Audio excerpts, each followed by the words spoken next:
দেখেন হযরত মূসা আলাইহিস সালাম চেয়েছিলেন আল্লাহকে দেখার জন্য, রব্বি আরিনি, আল্লাহকে দেখার জন্য মূসা আলাইহিস সালাম চেয়েছেন, কিন্তু আল্লাহ বলেছেন কি লান তারানি, হে মূসা আপনি আমাকে দেখতে পারবেন না। মানে কি লান তারানি বিল মুবাশারা, আপনি মূসা সচক্ষে আমি আল্লাহকে দেখতে পারবেন না। তবে দেখতে পারবেন কিভাবে?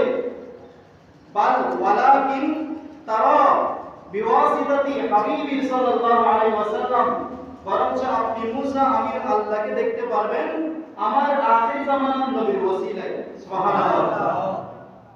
সেদিন মূসা আলাইহিস সালাম যখন দেখতে চেয়েছিলেন তুর পাহাড় জ্বলে ছাই হয়ে গেছে, মূসা আলাইহিস সালাম বেহুশ হয়ে গিয়েছিলেন, আল্লাহকে দেখার সুযোগ পান নাই। তো ওনার এই দেখার আকাঙ্ক্ষা যেটা দেখতে পারেন না সেটা অন্তরের মধ্যে আছে কিনা? আছে। মূসা আলাইহিস সালামের সেই আকাঙ্ক্ষাটা আল্লাহ পূরণ করেছেন। যেদিন আমার নবীর মেরাজ হচ্ছে, ওই মেরাজের রাতে আল্লাহ দেখার সৌভাগ্য আমার রাসূল পাকের মাধ্যমে মূসা আলাইহিস সালামের হয়ে গিয়েছিল। সুবহানাল্লাহ। তো যেটা বলছিলাম, জিবরাইল আলাইহিস সালাম আসলেন, এসে বললেন ইয়া রাসূলুল্লাহ, আল্লাহ আপনাকে দাওয়াত দিয়েছেন, আপনি আজকে আল্লাহর দরবারে মেহমান হবেন। এটা বলে বাইরে বাইরে কি আছে? বোরাক, বাইরে বোরাক বাঁধা আছে। ওই বোরাকের কাছে গেলেন, বোরাকের কাছে গিয়ে উম্মে হানির ঘর থেকে সফর শুরু হলো, জমজম কূপের পাশ পর্যন্ত আসলেন। সুবহানাল্লাহ। ওই জমজম কূপের পাশে গিয়ে নবীর সিনায় সাফ হলো। ওখানে জিবরাইল আলাইহিস সালাম বলছেন আমি যখন আমার রাসূলের সিনা চাপ করছি তখন এক ফোঁটা রক্ত পর্যন্ত বের হয়নি। সুবহানাল্লাহ। এক ফোঁটা রক্ত পড়ে নাই। আমাদের যদি একটু কেটে যায় রক্ত পড়বে কিনা? পড়বে। জিবরাইল আলাইহিস সালাম বলেন সেদিন কোনো রক্ত পড়ে নাই।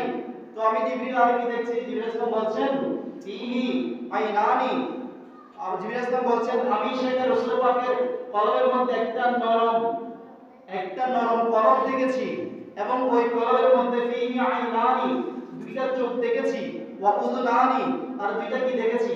কান দেখেছি।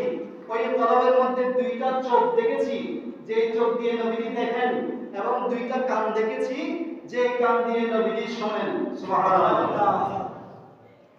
সেজন্য বুখারী শরীফের মধ্যে আছে যে আমরা যখন ঘুমাই ওযু থাকে না, ওযু ভেঙে যায়, তো আমার নবীজি ঘুমালে ওযু ভাঙে না।